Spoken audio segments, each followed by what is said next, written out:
Ayez confiance en vous. N'écoutez pas les personnes qui vous disent que vous n'y arriverez pas. Je suis une femme de 35 ans. Je ne suis pas très à l'aise pour me filmer ou me mettre en avant comme la jeune génération, et c'est pour cette raison que je ne montre pas encore mon visage. Mais cela ne m'empêche pas de vous partager mon histoire, comment je suis passée d'un emploi de salarié à une vie d'entrepreneur indépendante.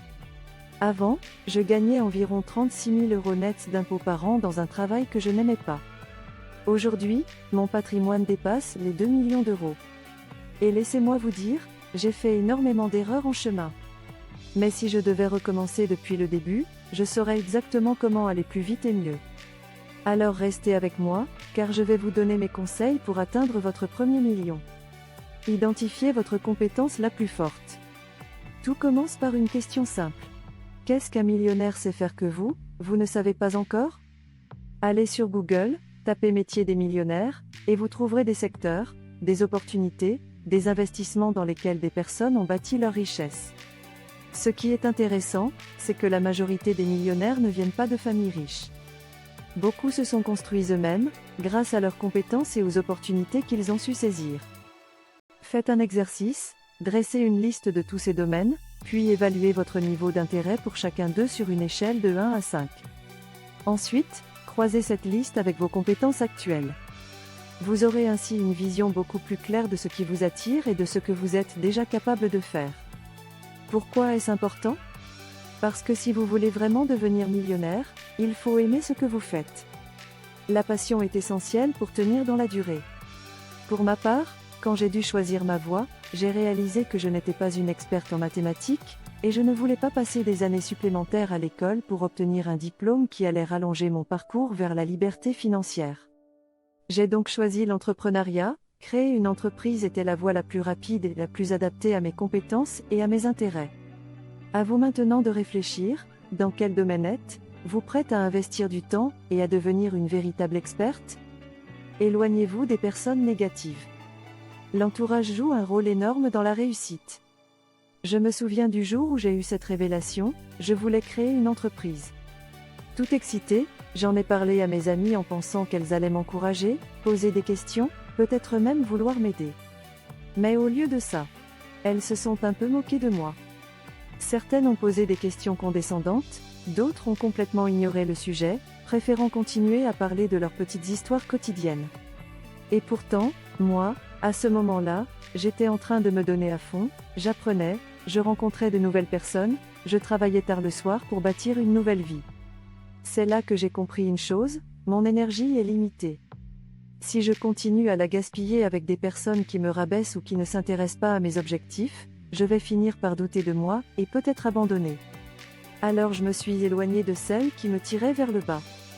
Et croyez-moi, c'est l'une des meilleures décisions que j'ai prises. Remplacez-les par des modèles inspirants. S'éloigner des mauvaises influences ne suffit pas. Il faut aussi vous entourer de personnes qui vous tirent vers le haut. Demandez-vous, qui est votre idole dans le domaine où vous voulez réussir? Pour moi, c'était une chef d'entreprise française. J'avais envie qu'un jour, elle trouve assez d'intérêt à ce que je fais pour avoir envie de discuter avec moi. Mais au départ, j'ai vite réalisé que je n'avais pas encore construit grand-chose. Pourquoi cette personne qui a déjà énormément réussi passerait-elle du temps avec moi? Alors j'ai changé de stratégie, je me suis demandé ce que je devais apprendre, construire et prouver pour mériter un jour l'attention et le respect de cette personne. Conseil pratique, identifiez les 5 personnes qui réussissent le plus dans votre domaine. Étudiez-les. Analysez leur parcours. Comprenez ce qui les a menés là où ils sont. Ne perdez pas votre temps. Le temps est votre ressource la plus précieuse. Chaque minute compte. Si vous voulez devenir millionnaire, oubliez Netflix, les soirées à scroller sans fin sur les réseaux sociaux. Utilisez ce temps pour apprendre, vous former et progresser. Moi, par exemple, je me suis plongée dans un domaine qui me passionnait, la maternité. J'ai lu des revues spécialisées, participé à des salons, regardé des vidéos et écouté des podcasts d'experts. Beaucoup de gens échouent parce qu'ils étudient les mauvaises personnes, ou pire, parce qu'ils ne commencent jamais. Ne soyez pas de ceux-là. Soyez prête à investir. C'est sans doute le point le plus difficile à accepter pour beaucoup de gens. Mais si vous voulez réussir, vous devez comprendre que l'argent est un outil. Investir, ce n'est pas perdre de l'argent. C'est acheter de l'expérience, des connaissances, des contacts. Quand vous investissez dans une formation, dans un événement ou dans un projet, vous entrez dans des cercles où les opportunités existent. Si vous refusez d'investir, vous restez enfermé dans votre environnement actuel. Bien sûr, vous pouvez chercher des solutions intelligentes, par exemple, voir si une formation peut être financée par votre compte personnel de formation ou par une aide à la formation. Mais une chose est sûre, sans investissement, vous resterez bloqué. Fréquentez les bons lieux. Le succès ne vient pas frapper à votre porte.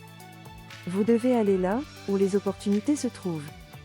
Assistez à des conférences, des séminaires, des salons professionnels. Ces rendez-vous vous forcent à évoluer et à devenir une personne intéressante à rencontrer. Préparez vos rencontres. Aller dans les bons lieux est une chose. Mais il faut aussi bien se préparer.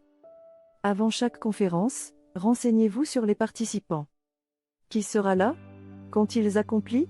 Qu'est-ce qui pourrait les intéresser chez vous? Ne venez pas en touriste avec l'idée de voir sur place. Les gagnants arrivent toujours avec un plan. Apprenez à vendre. C'est une compétence incontournable. Toutes les personnes qui réussissent savent vendre ou convaincre. Savoir vendre, ce n'est pas seulement convaincre quelqu'un d'acheter un produit.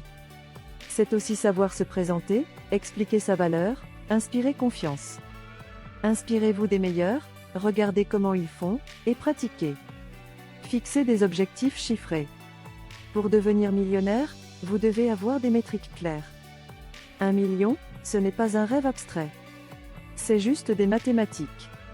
Par exemple, si vous gagnez 2 730 € par jour, vous atteignez 1 million en un an.